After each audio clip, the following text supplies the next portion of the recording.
The workshop will basically highlight the main provisions of the agreement, and those provisions lays out the standard for implementing the agreement, and the provision cuts across some of the key components of cross-border trade and clearance release process involved.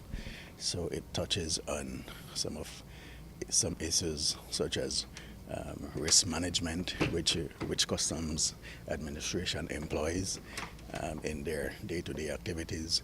It touches on single window, which is a platform that, if we're able to implement in Belize, would drastically reduce the time and cost of clearing goods through customs, provide access to importers and consumers and the general public on the relevant laws and regulations and procedures that are employed in the clearance release process. Talk to us about what this particular training mean for the wider trade that Belize does. What does it mean for the work, for example, that your own unit does? Indeed. This workshop basically will assist Belize with developing its implementation roadmap for that agreement.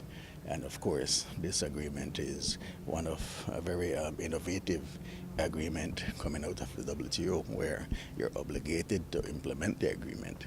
However, you do so based upon your capacity and your ability to afford those provisions, afford implementing those provisions.